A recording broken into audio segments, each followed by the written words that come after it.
வணக்கம். Welcome to ஷேர்காந்த். இன்றைக்கி ஷேர்காந்தில் நம்ம பார்க்க போகிறது வந்து 15/12/2025க்கு நம்மளுடைய நிஃப்டியோடைய மூவ் எப்படி இருக்கும் அப்படின்னு சொல்லிட்டு நம்ம பார்க்க போகிறோம். ஸோ நிஃப்டியோட மூவ் என்ன மாதிரிலாம் மூவ் ஆகும் அப்படின்னு பார்த்தீங்கன்னா, ஸோ 26,047 முடிஞ்சிருக்குது. ஸோ இப்போ இங்கேருந்து ஒரு ஷார்ட்டாக எடுக்கணும் அப்படின்னு பார்த்தீங்கன்னா 26,068 கிராஸ் பண்ணிடுச்சுன்னா அடுத்து வந்து ஃபர்தராக மேலே தான் போகும். அதே மாதிரி 26,025 உடச்சிச்சின்னா ஃபர்தராக கீழே போகிறதுக்கான வாய்ப்புகள் இருக்குது. சப்போஸ் சைடுவே மார்க்கெட்டுக்கு கொண்டு போகிறாங்க அப்படின்னா கண்டிப்பாக வந்து 26,089 26,004 ஸோ இந்த ரேஞ்சுக்குள்ளே சைடுவேஸ் போகிறதுக்கான வாய்ப்புகள் இருக்குது. ஸோ பார்த்திங்கன்னா இதை உடச்சி மேலே போகிறதுக்கான வாய்ப்புகளும் இருக்குது. இல்லைன்னா 26,089 26,004 நடுவில் சைடுவேஸ்க்காக எடுக்கிறதுக்கும் வாய்ப்புகள் இருக்குது. ஸோ மார்க்கெட்டுக்கு வந்து என்ன நியூஸஸ்ஸு, என்ன மாதிரியான ட்ரிகரு, எப்படி பில்டப் ஆகிருக்குது, கால் சைடில் புட் சைடில் எப்படி பில்டப் ஆகிருக்குது, அதை பேஸ் பண்ணிவிட்டு இதை வந்து மூவ் ஆகிறதுக்கு இருக்கும். இல்லைன்னா இந்த ரேஞ்சுக்குள்ளே சைடுவேஸ்க்கு மூவ் ஆகிறதுக்கான வாய்ப்புகள் இருக்குது. இதுக்கப்புறம் இதோட வைடாக மூவ் பண்ணணும் அப்படின்னு பார்த்தீங்கன்னா 26,148 ஹை வரையும் போகிறதுக்கான வாய்ப்புகள் இருக்குது. அதே மாதிரி 26,846 இது வந்து லோ போகிறதுக்கான வாய்ப்புகள் இருக்குது. ஸோ இந்த இது வந்து மேக்ஸிமம் ஹை மேக்ஸிமம் இதுக்குள்ள இன்றைக்கி நடக்கிறதுக்கான மூவ்மெண்ட்டில் இருக்கிறதுக்கான வாய்ப்புகள் இருக்குது. ஸோ இதுதான் வந்து இன்றைக்கி ஏன்னா 112 பாயிண்ட்டு ப்ரீமியம் இருக்கிறதுனால 101 பாயிண்ட்டு ப்ரீமியம் இருக்கிறதுனால ஸோ இந்த மூவ்மெண்ட் வந்து ஒரு 100 பாயிண்ட்டுக்குள்ளே தான் சுற்றுறதுக்கான வாய்ப்புகள் இருக்குது.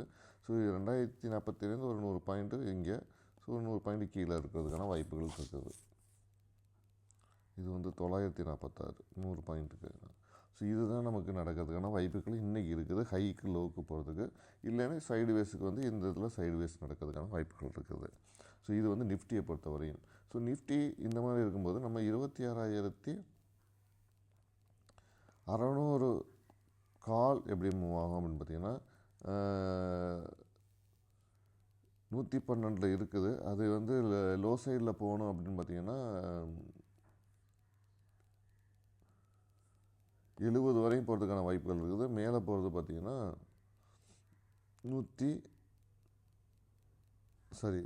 ஒரு நிமிஷம் நான் இதை முடிச்சுக்கிறேன்.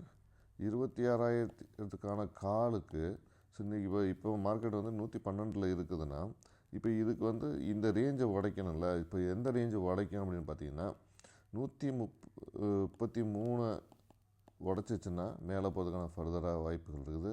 அதே மாதிரி கீழே பார்த்திங்கன்னா 91 உடச்சிச்சின்னா கீழே போகிறதுக்கான வாய்ப்புகள் இருக்குது. ஸோ இதுதான் வந்து இன்றைக்கி நடக்க போகிறது. இன்றைக்கி நடந்துச்சுன்னா இந்த இதை உடச்சி மேலே போச்சுன்னா ஃபர்தராக மேலே போகும். இங்கேருந்து கீழே வந்தால் கீழே போகிறதுக்கான வாய்ப்புகள் இருக்குது காலை பொறுத்த வரையும். ஸோ மார்க்கெட் எங்கே உடச்சிட்டு போகுது அப்படிங்கிறத தெரிஞ்சுட்டு நம்ம வந்து என்ட்ரி கொடுக்கணும் அப்படின்னு சொல்கிறேன். ஸோ முழுக்க நம்ம பேப்பர் ட்ரேடிங் தான் பண்ணி பார்த்துக்கிருக்கோம். நான் வந்து செபி ரிஜிஸ்டர் அட்வைசர் கிடையாது. இது முழுக்க எஜுகேஷன் பர்பஸ்க்காக பண்ணிக்கிறது தான். எப்படி இந்த லெவல் நடக்குது அப்படின்னு சொல்லி பார்த்துக்கிட்டு இருக்கோம். எந்த ரெக்கமெண்டேஷனும் ரியல் ட்ரேடோ கிடையாது இதில். ஓகேங்களா? ஸோ இது வந்து காலை பொறுத்தவரையும் நம்ம பார்க்க வேண்டியது.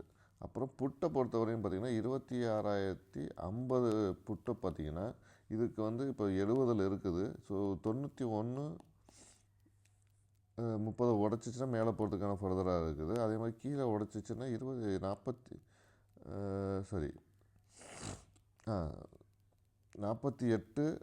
70 உடச்சிச்சின்னா கீழே போகிறதுக்கான வாய்ப்புகள் தான் இருக்குது இதில்.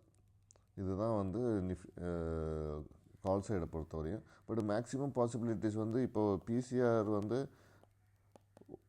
1.24 இருக்குது, 1.14 இருக்குது. ஸோ இந்த மாதிரி பிசிஆர் இருக்கும்போது ஃபர்தராக மூவ் வந்து இது கொஞ்சம் இன்க்ரீஸ் ஆகிடுச்சுன்னு வச்சுங்களேன். ஸோ பிசிஆர் வந்து இப்போ 1.14 இருக்குது. ஸோ கொஞ்சம் ஃபர்தராக இன்க்ரீஸ் ஆச்சுன்னா இது இப்போயே வந்து பாசிட்டிவ் மூவில் தான் இருக்குது. ஸோ புல் எப்படி எடுக்கிறாங்களா அப்படி தான் இருக்கும். ஸோ பில்டப்ஸும் அப்படி தான் இருக்கிற மாதிரி இருக்குது. ஸோ மேலே போகிறதுக்கான வாய்ப்புகள் நிறையா இருக்குது. கொஞ்சம் கேப் டவுன் ஆகிட்டு மேலே போகிறதுக்கான வாய்ப்புகளும் இருக்குது. பார்க்கலாம் எப்படி போகுதுன்னு. ஏன்னா பிசிஆர் 1.14 இருக்கிறனால ஸோ ஃபர்தராக மேலே போகிறதுக்கான வாய்ப்புகள் இருக்குது. இது எப்படிங்கிறத மார்க்கெட் ஓப்பன் பண்ணதுக்கப்புறம் தான் தெரியும். பார்க்கலாம் எப்படி போகுதுன்னு. ஸோ இதுதான் இன்றைக்கியோட நிலைமை. இந்த வீடியோ உங்களுக்கு பிடிச்சிருந்தால் லைக் பண்ணுங்கள், கமெண்ட் பண்ணுங்கள், ஷேர் பண்ணுங்கள், மறந்துடாமல் சப்ஸ்கிரைப் பண்ணுங்கள். நன்றி, வணக்கம், தேங்க்யூ.